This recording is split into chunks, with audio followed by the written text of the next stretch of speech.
welcome to yet another episode of Roll Off a Tangent. My colleagues, as usual, are Nikita Zuev and XJ. I'm Robert Gibson. We're going to discuss this week Philip K. Dick's novella, which is one of his fairly long ones. It's The Variable Man. Right, I'll give you a summary. So, well, those of you who don't want to know the plot beforehand, just fast forward through all this. Right, here goes. In the year 2036 of a future sketched out by Philip K. Dick, humanity made first contact uh, with Proxima Centauri. The meeting ignited instant conflict between the Proxima Centaurians and the exploring Terrans. In the 100 years since then, humanity has been at war with the Proxima Centaurians. The two civilizations being evenly matched and the long distance between them means that whatever one side could throw at the other could well be outdated by the time their ships actually engaged, and this greatly complicates military planning for both sides. Eventually, however, the Centauran Empire has surrounded Terra in an unbroken iron ring. During that century of being fenced in, of having lost their rights to explore new frontiers in space, the Terrans have organized themselves into a rigid, highly specialized society whose aim, above all, is victory over the Centaurians to allow us to break out of the Sol system into the stars beyond. In the year 2136, when the story begins, Security Commissioner Reinhart leads the department of the war effort that operates the SRB machines, advanced computing machines that are almost prophetic in their abilities to calculate the odds at winning the war with the Centaurians. No moves can be made from the Terran side without consulting these machines. With time, the odds have shifted further in favour of the Terrans. Being a much younger and more virile civilization, our rate of technocratic advance is much faster than that of the Centaurians. Even so, Reinhardt and many of his compatriots are impatient for the war to start. Initiating a call to the director of military designs, a fellow called Peter Sherikov, Reinhardt demands an immediate meeting with him, insisting on paying him a personal visit. Reinhardt distrusts Sherikov, thinking the Polish scientist to be too much of an individualist who refuses to integrate with society and does not fully give himself to the war effort. Within 30 minutes, Reinhardt is at Sherikov's lab in the vast Ural mountain range, and Sherikov, acting as a personal guide, shows him the weapon the lab has been working on, called the Icarus. Jameson Hedge, the man who had developed the Terran's instantaneous interstellar vidcasts 40 years ago, had been trying to find a method of faster-than-light travel. Unfortunately, his first test flight failed, and Hedge was killed along with all of his work. He'd been unable to develop a tribe that could a drive that could solve the issue of coming out of faster than light travel. The exiting of faster than light travel would invest an object with incredible mass, resulting in a cataclysmic explosion. Sherikov's idea, therefore, was to propel an object traveling faster than the speed of light, aiming it at the enemy sun, so that when the object exited FDL, the resulting explosion would destroy the star, together with their Centaurians' capital world. Just one thing was holding them back. Sherikov had yet to puzzle out a way to work the central control turret that would bring the object out at the precise, correct moment. If they were even off by a microsecond, the object would pass harmlessly through the Centaurian system. Accepting Sherikov's data on the Icarus, uh, Reinhardt returns to the SRB machines to feed in the new data. The result, 7-6 in the Terrans' favour, the best odds they've ever obtained from the SRB machines. Within moments, Reinhardt calls a meeting with the President and the Council, and the Terrans are mobilized immediately for the war, for which Reinhardt has been waiting so long. Now, one of the departments within the Terran government is that of histo research, which sends out bubbles through time to observe the past.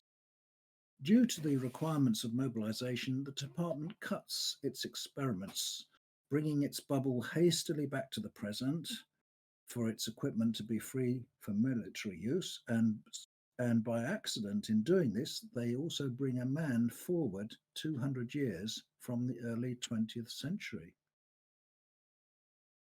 Now then, when next the information available is fed into the prediction machine, it's sent into wild disarray as it churns through multiple numbers before falling silent. Sick with apprehension, Reinhardt is determined to find the man from the past, certain that otherwise he will bring defeat to the Terrans. Thomas Cole is a humble repairman from 1913. He was whetting a knife when the time bubble yanked him from his own time and dumped him into 2136. The authorities, headed by Reinhardt, attempt to capture him, and Cole becomes a fugitive. During his flight, he chances across a group of children upset over a broken inter-system vid sender. Hungry and desperate, Cole offers to fix the gadget in return for food, and somehow he is able to do so. The astounded children, at the fact that it works, one of them shows it to his father. It turns out that Cole has more than just repaired the toy, he has actually made it able to connect all the way to a battleship beyond Proxima Centauri, over 8 light years away. Reinhardt feels threatened by Cole's ability, which neither he nor anyone else in 2136 can understand. Cole is a variable, a wild card, and should be eliminated immediately. Reinhardt thus renews his effort to kill the man from the past. Sherikov, however, learning of Cole's existence, has other ideas. He manages to find him and whisk him away while faking his demise. Sherikov sets Cole to work on the Icarus central control turret, recognizing that Cole's uncanny ability is the key to solving the weapon's problems. Reinhardt, however, is not fooled for long. The Terrans have intercepted a message from the Proxima Centaurians showing that their spies have discovered the existence of the Icarus and of Cole, and they've also learned that Cole is in Sherikov's custody. Reinhardt orders an attack on Sherikov's labs in the Urals, and it is now a race against time as Sherikov fights to fend off Reinhardt's men to buy time for Cole. Unable, however, to stave Reinhardt off, Sherikov surrenders and agrees to let Reinhardt kill Cole. Cole, meanwhile, has felt the danger closing in on him and escapes from the control turret room where he has been confined. He escapes from the labs, only to have Reinhardt's men drop a phosphorus bomb nearby. Believing Cole not to be a problem anymore, the triumphant Reinhardt orders the launch of the Icarus. As a matter of duty, he feeds in the latest data from Sherikov only to see that the odds are now 100-1 against Terra. Slumped in defeat, Reinhardt can do nothing except listen in horror as the Icarus exits from FTL without result, and the Centaurians' subsequent reprisal almost wipes out the entire Terran force. However, things are not as bleak as they seem. It turns out that Cole has escaped death yet again, this time with the aid of the president, who had transferred him back to Sherikov's custody to finish the Icarus. Just as he did with the children's toy, Cole had more than fixed it. He had adjusted the Icarus so that it came out of FTL successfully without setting off an explosion, solving the original inventor's problem and giving humanity true faster than light travel at last. The entire galaxy now lies open to humanity, no longer hemmed in by the Centaurians. Reinhart, meanwhile, gets his just desserts in the end. As for Cole, the people of the future offer to send him back to the 20th century. But who knows, perhaps the future will have many more interesting things for him to fix, including the workings of the state constitution. So there's the. Thank you very much. Short in the story. Thank you very much for the very long summary, Rob. I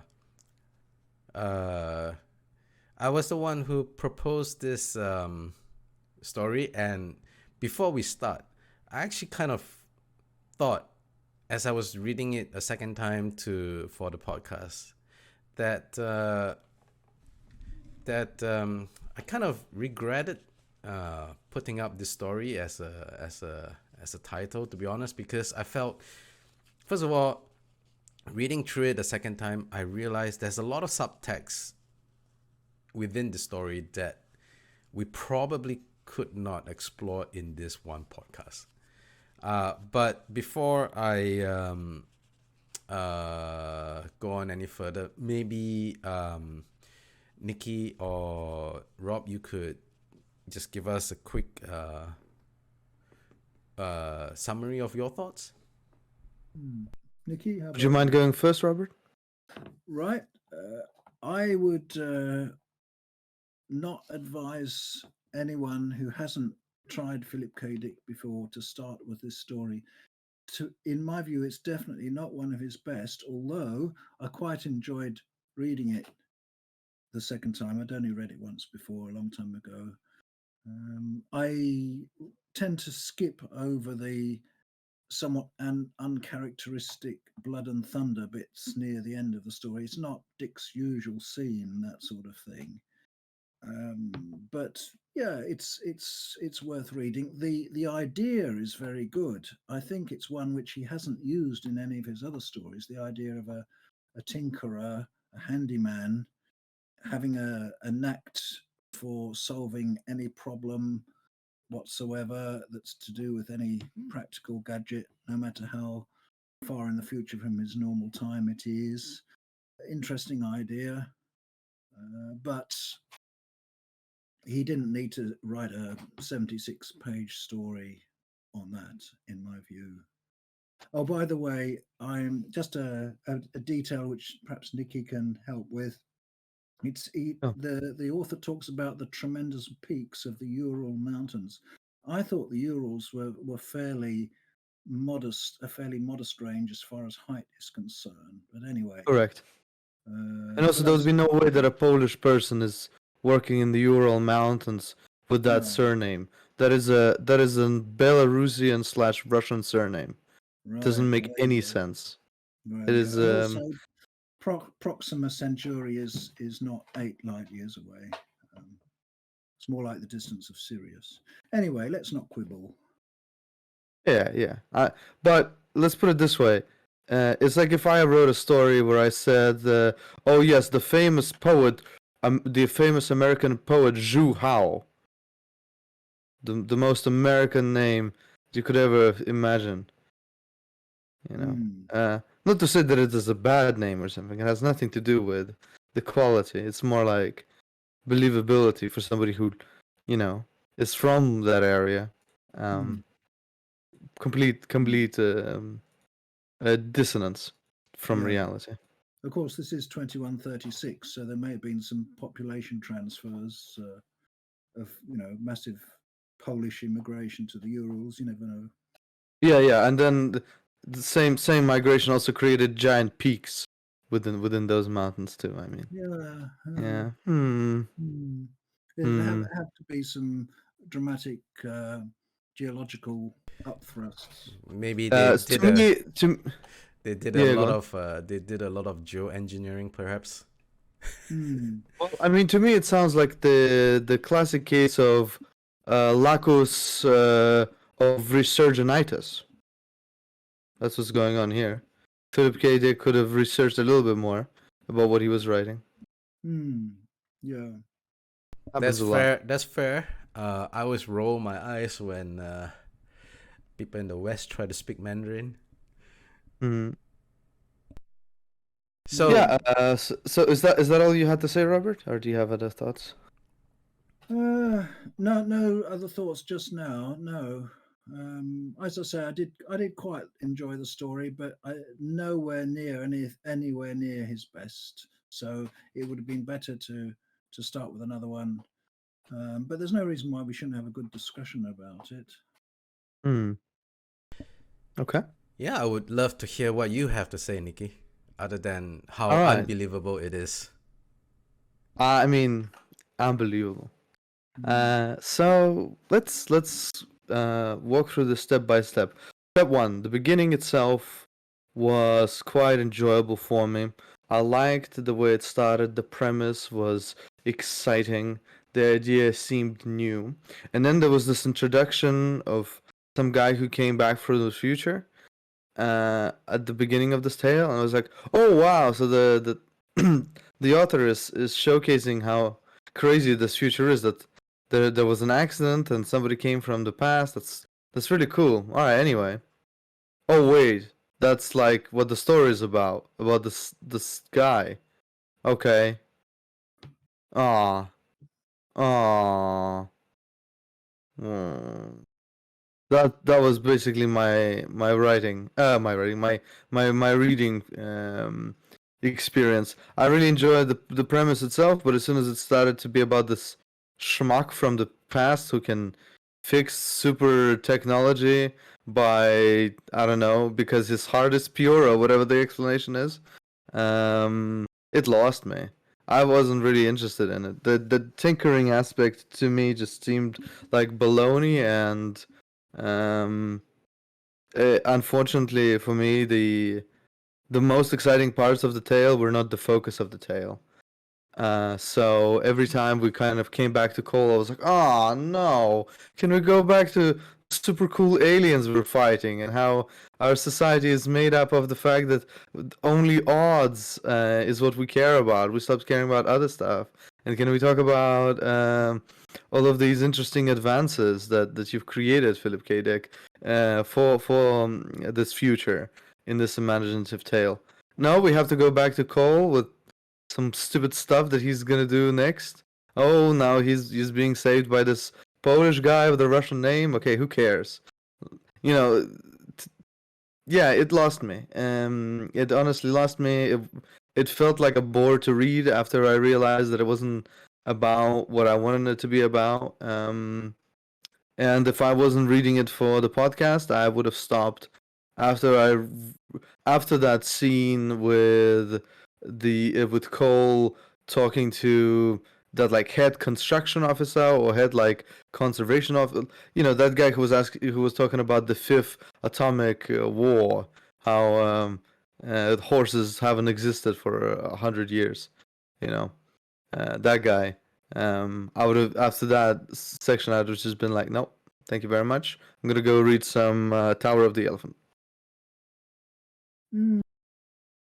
Got to realize that Philip K. Dick isn't into believability at all. That's just not his scene. He writes well, except maybe for one of his novels, The Man in the High Castle, which once you accept the basic premise is extremely believable, and it's maybe his best book. But Very um, dark and nightmarish. Yeah.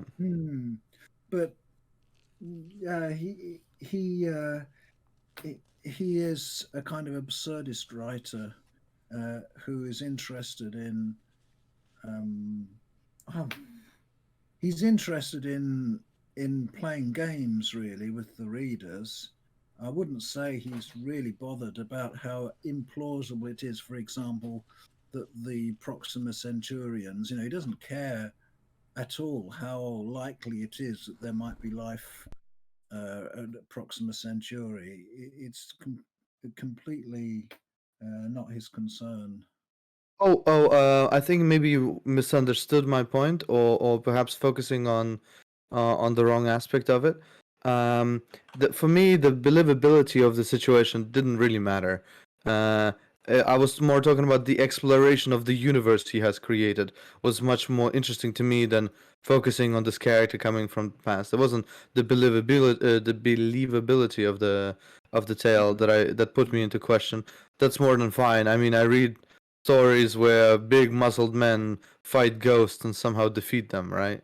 So that's not a believability is the least of my concern.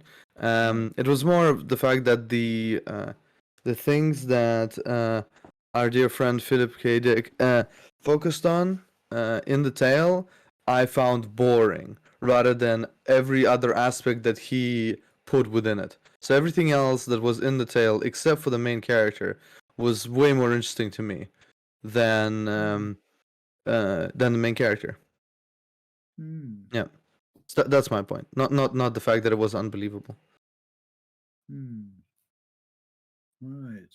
I had a different set of disappointments from you. I didn't mind the main character at all. I rather liked him, but I was very put off by the all the fighting at the end, because it's the sort of thing you expect in a Star Wars movie, and it's just a big yawn.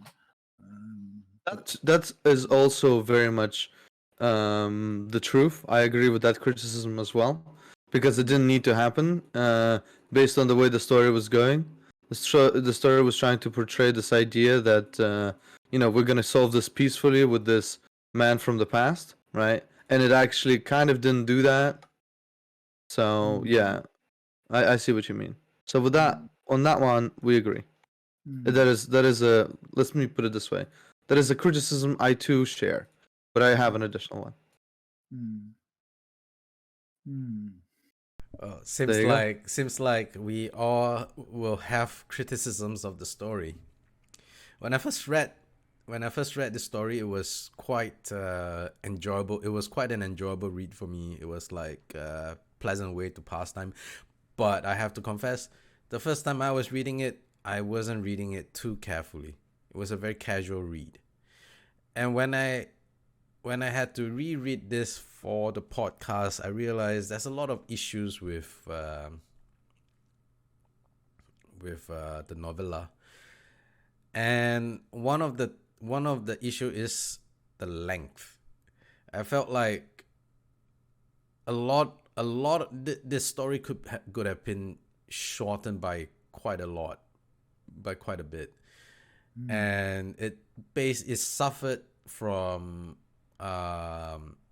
having too many points that the author was trying to pack into one story, and he had too many threads going on.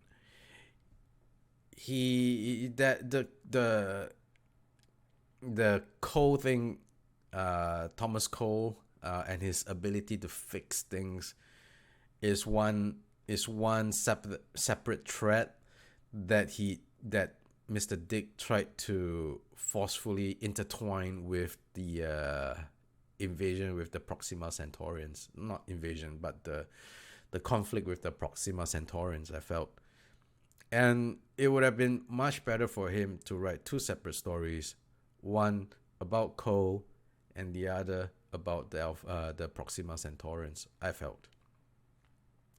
Because the two just seem so unrelated to each other. And the other thing that I strongly feel from a very strong vibe that I got from the Variable Man is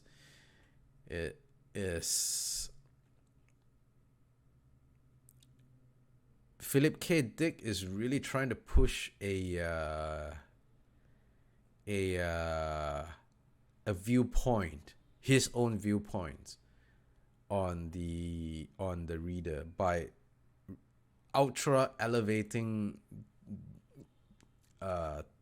Cole and Sherikov's individuality over everyone else in the story, which is fine in and of itself, except that I have never been a fan of an author preaching to his audience. It's fine if people are into that, but it just usually doesn't work for me.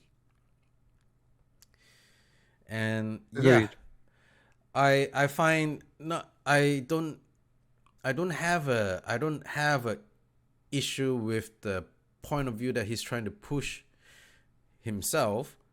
I just found that in this particular short story, it didn't really work that well.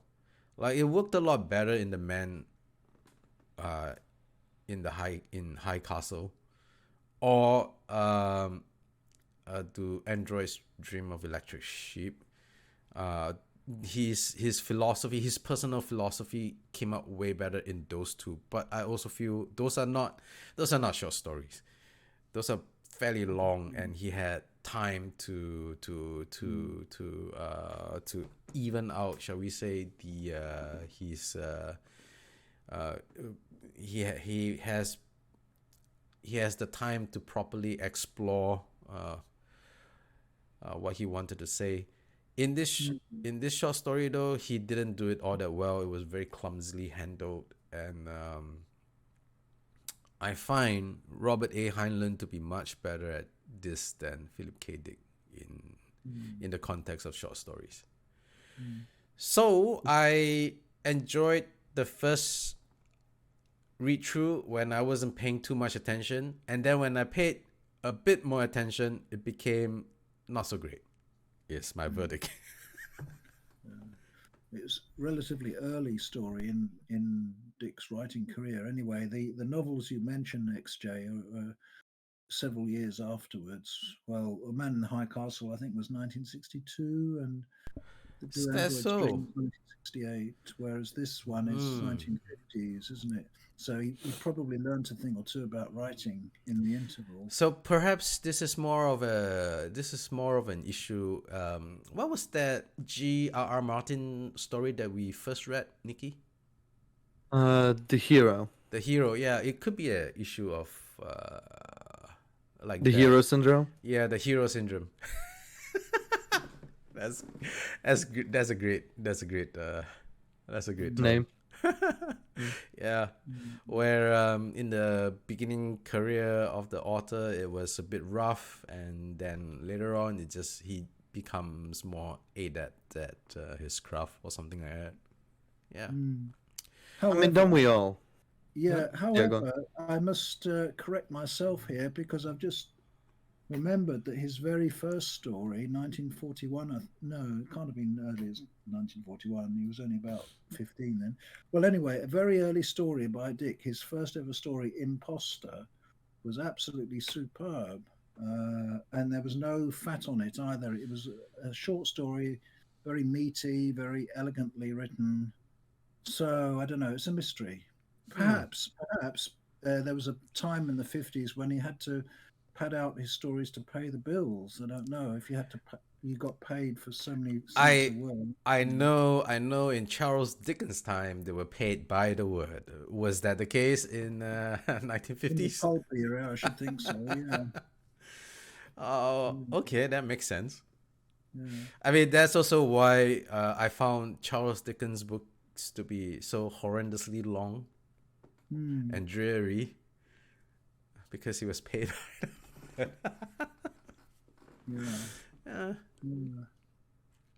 Yeah. I think this short story, well, it's really not a short story to be honest, was a poor decision on my part, I have to say, because that in many respects there are a lot of things we can. Let me rephrase myself. There's actually a lot of things that we can sit and dig through if we want to and analyze, but it would be terribly involved, and it would take a much longer time than I think we can give it. Besides which, think it's, like I said before, it's just a pretty convoluted mess, and I have to say, I'm not sure if it's even worth the effort, to be honest. Is that But too still, harsh? that doesn't, yeah, we don't need to give up on Philip K. Dick. We could have a podcast on imposter, for example. I'm sure there must be. It must be in the public domain by now. If this one is, it would be really good. Well, Well, in my opinion, anyway. well, I mean, it has to be better than this shit. so this could be one of those. This could be another snow of Kilimanjaro in our No, it's catalog. not. I mean, it actually has a point that it's making. So not Snow of quite. Kilimanjaro is just an old dude dying really slowly. So it's Right. not quite as bad as the snows of Kilimanjaro, but not that Nothing much can be better. as bad as the snows of Kilimanjaro. Well, It was yeah. like we compared casting the runes with the film Night of the Demon. We could read the story Minority Report by Philip K. Dick and compare it to the. I like how we've like given up on giving any sort of information on the story. Like 20 minutes in, we're already talking about all other stories that we would rather be reading. I mean, it is not such a great tale, I have to say. So one of the things I feel is there's just too much packed into this. Like Philip K. Dick is trying to do too much with this one story. I mean, we could talk about, like, did he ever say what the SRB machine, like what SRB stands for? I don't think even. he did. Yeah, he never did.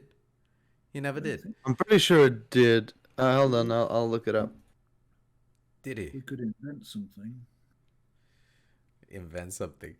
I suppose S for statistical, maybe. I don't know. Well, I mean, the one thing I did feel was is interesting enough to maybe mull over is how in the future everyone just kind of what's the best way to describe this? Just kind of handed over their Destinies. the destiny to these machines.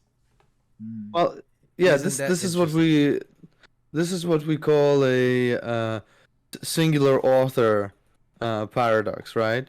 Because it's like, because Philip K. Dick could imagine himself doing that, he imagines the entire civilization doing that. But I cannot foresee in any situation where people would be smart enough to actually look at a computer with odds and just look at the odds. You know, I'm gonna disagree with that. So first of all, let me bring up Isaac Asimov. Here we go. One of the foundation stories. This scene. Out of everything that Isaac Asimov wrote about the foundation story, this is the scene that really stuck with me for a very long time. I can't remember which book it was in, but one of the nobility in the Galactic Empire paid a visit to Foundation before they hid themselves away, and the guy was supposed to be some kind of scholar, some kind of scientist, and he had a talk with the mayor or the leader of the foundation at that time, and then the guy from the Galactic Empire started talking about how he does research, which is mostly just pulling books off the shelves and reading through things and then comparing that with other people who wrote about the topic and then write a paper about it and submit it, and that's the end of his research. He never did anything empirical, no experiments, nothing. He didn't do any field work, and for him, that was research. And I remember thinking, and I remember thinking, Yeah. and I remember thinking, like, wow, this is so funny. Look at this guy. He's a fool, right? Except when I started thinking about it, you know what? That's what we do a lot of times. And so to bring that back to the Philip K. Dick story where everyone sort of gave up their sovereignty to the SRB machines, I think we do. Like, I can honestly tell you, I will never be able to find my way around without Google Maps again. And I cannot imagine what life is like, even though I lived it at the time, because I was old enough to remember when there wasn't Google. We couldn't just go up online to check things. Now I can't imagine having to actually go down to the library and spend hours looking through books without just being able to type it into a search field and then having the results piped back to me by machines. And you know, it wasn't that long ago, because I never actually had a smartphone until 2012. 2014, actually. 2014. That's really late for most people. I'm a very late adopter, you know. I still haven't got one, actually. That's great. No one's man. surprised, Robert. Whoa, that's mean. Anyway, I didn't mean it in a mean way. I'm just like, if there's one person that I imagine who doesn't have a smartphone, it's Robert Gibson. Yeah. And you know, like I only reluctantly adopted the smartphone, I have to say, because I was in Japan at that time, and it was just impossible for me to find my way around Tokyo without some kind of online map. And now I can live without the online map. Yeah. And so I think that's a point. There's a point there, a very interesting point that Philip K. Dick had there. Yeah. What I'm trying to say is, I think people are way too opinionated so like they would have to be accidentally coerced in such a smart move by something. They would never willingly. The way that the story portrays it, I don't think that people would ever willingly surrender their choices to something that actually only used, hard-boiled logic, like the thing does in the story. I think it's a pipe dream, is what I'm saying, that people would willingly adopt something like that. But if they were slowly coerced over time, definitely, yes. I mean, it's not a democracy, is it? This setup. no, they actually have he actually gave it a name, a German word, but I can't remember. Welton something or the other. I can't look. I will be honest with you. I would any other episode I would know and tell you straight away, but I just could not give a damn. I don't think there was a name for the political system. I just think Dick uses the word Weltanschauung to mean worldview. Oh, okay, fair enough. Is that what it means in German? Yeah. Okay, fair enough. I don't know German, so I assumed that was the name of their political system or something like that. But you know, I think my take on it is, if Philip K. Dick had stuck to just one or the other, which is either the exploration of people giving up their sovereignty to machines, or exploring what it's like to fight an interstellar war, where it's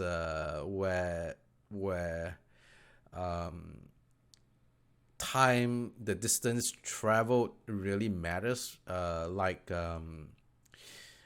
What's the guy's name? The Forever War? Haldeman. Like Haldeman did with the Forever War. I thought that if he had explored either one or the other it would have been a much better story. That is how I think he could have improved the short story, by the way. Just stick to one. He was just trying to do too much. And to be honest, like Thomas Cole thing is also another threat of its own, which I'm not too fond of. Just like Nikki, like I'm thinking like, why is Thomas Cole even a thing in this short story? Nice. Yeah, I think one of your points you made, XJ, I'm not sure I agree with, because I think that the theme of the war and the theme of abandoning your freedom to machines are probably linked, in that there are Hmm. things that are done in wartime with the war as an excuse, which wouldn't be done without the war. That's probably true. 1984 is pretty much. Wait, is that 1984 or is that? I Hmm. keep getting it mixed up. Brave New World and 1984. Which was the one with the 1984. Ministry of. Yeah, 1984. Okay. Yeah. Yeah, Brave New World is more or less what we've got now, actually.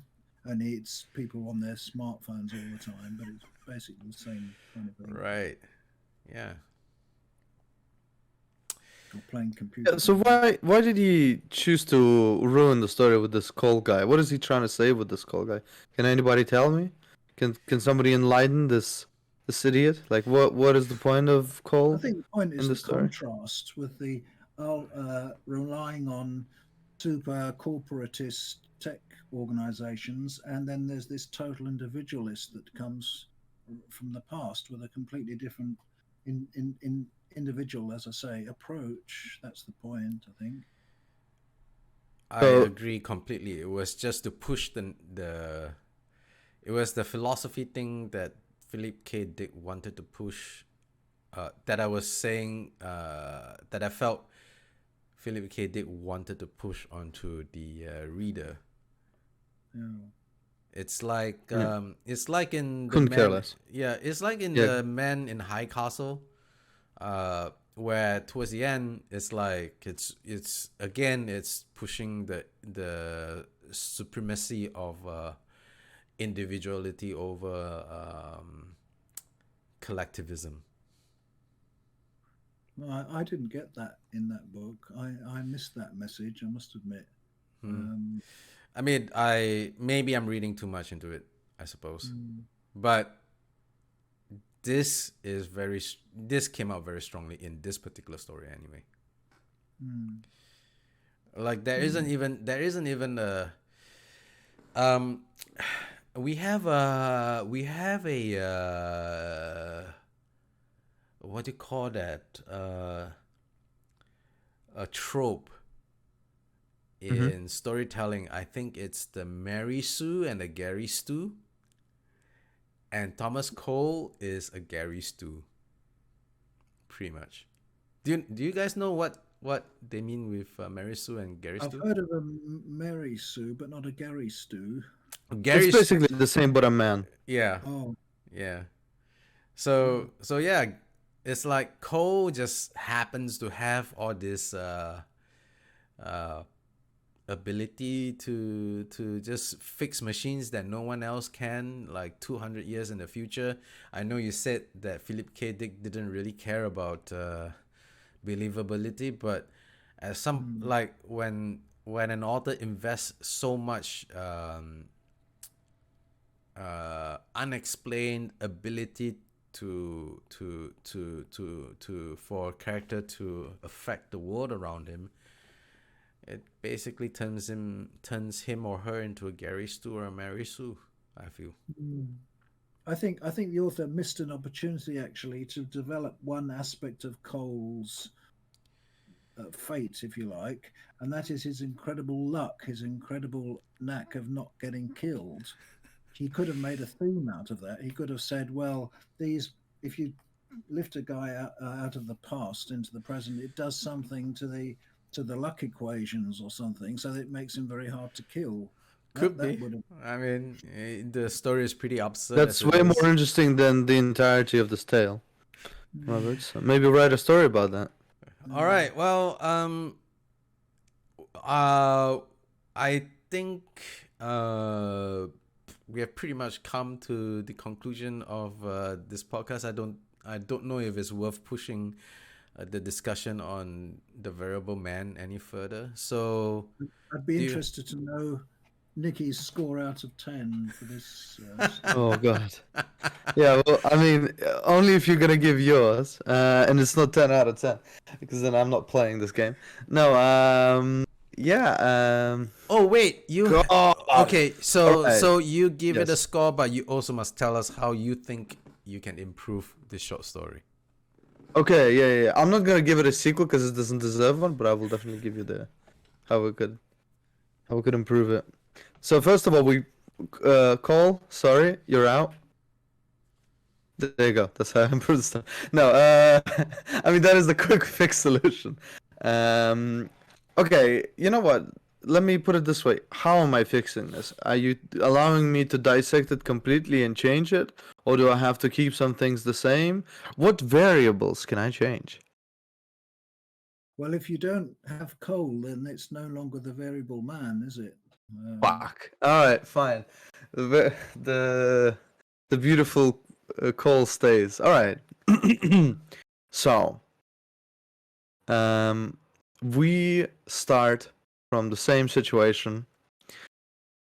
It's the war against the Proxima Centauri, right? We've been boxed in, and the world's government basically turned into this totalitarian military complex that cares about odds, and all it cares about odds. They have this perfect computer. They can tell them their odds. They stole it from Proxima Centauri, right? They also have this super smart computer. They stole this technology. That's why they're racing against one another, because they have the same technology that they're using. Right. So that would be my first change. I would give a little bit more explanation of how this machine is here. How do we have these SRBs? And I would have it so that this FTL machine, the Icarus, is actually launched at the beginning of the tale, and that's what causes the variable man to appear.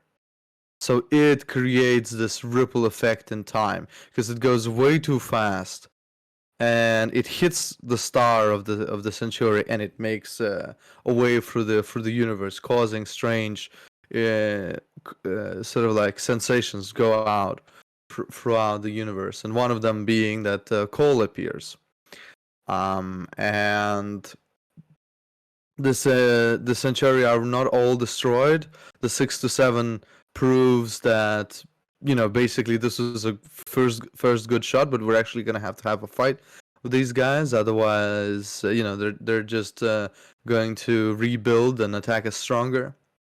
And the idea would be that now that there is a this coal guy within the tail, everything he touches stops functioning when it comes to this SRB machine.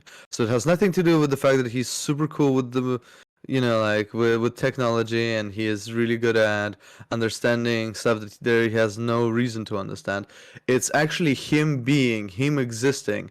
Everything he comes into contact becomes unreliable, because he's from a different century. He's from a different time. How could you make any predictions? So the conglomerate decides that we're gonna send this guy into the enemy territory so that their computers get into complete disarray. Because there's gonna be like not just a human in the enemy territory, but a human from 200 years ago. So they're hoping to overload their computer, and to sort of like destroy their plans. And what happens instead is Centauri's computers now show 1,000 to 1 that they will win. And End of story. Cole, no, end of story. Yes, everybody dies, and you know, like if we are wanting to keep the whimsical part of the tale, which I think is very important for this one, for the ending, you would have Cole convince the Centauri that just because they could win 1,000 to 1 doesn't mean that they have to take that chance. All they need to do is show the result to the humans. and humans see it and they give up and they say, okay, maybe we can figure out a different way. And so for the first time, humanity actually tries to negotiate with these people in some way, rather than being like, you've boxed us in, we're going to fight you. And so we learn a humbling lesson that sometimes it's best to, what's it called? It's best to find a better way. It's best to not fight and perhaps seek a better solution.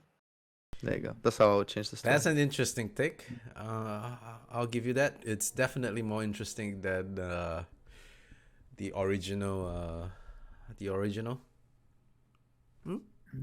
Although one thing that you mentioned did spark off another thought in my mind, which when you said they could send coal into enemy territory to sabotage the computers and stuff like that.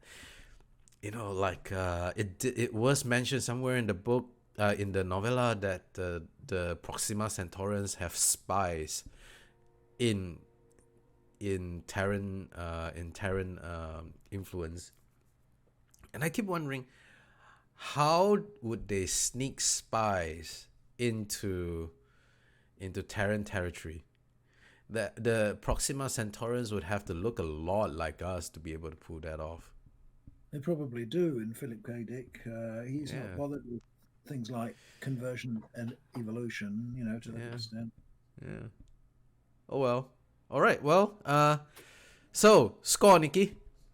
1 upon 10. My version or this version? My version gets a 10 out of 10 for me. The original version, if you please. Okay. Okay. So let me put it this way. The beginning and the potentiality of the world created is very exciting. The execution and what the tale is actually about is very disappointing. So actually, because it's so disappointing to me, I think this is the newest low that I've given anything besides the Snow of Kilimanjaro, because I think I either refused to give it anything. No, I gave it a little bit higher than this, actually, because it had better... because it has like really good writing style, right? But I'm actually giving this lower than the Snows of Kilimanjaro, not because it's worse, but because I'm disappointed, because it could have been so much better. 2 out of 10. Wow, that was higher than I expected you to give. That was a higher score than I expected you to give. You thought I'd give 1 out of 10? Yeah, I literally said that. I said 1 out of 10. I didn't hear it. What about you, Rob? What's your score? Well, with apologies to Philip K. Dick fans, I think I'll also give it a low score, perhaps 3 out of 10. Whoa. But strongly advising people to read the author's far better works, because it would be ridiculous to pop one's clogs without having read, for example, Imposter or The Man in the High Castle or Now Wait for Last Year or any of these really, really good works. That's fair enough. And as for myself, because I actually did enjoy it the first time round, I'll give it a 5 out of 10. Well done. Good.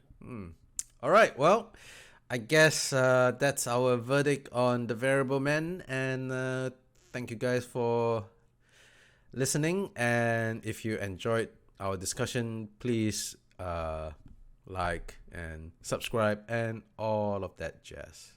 Until we meet next time, have a good day. Take care, guys. Bye-bye. Bye.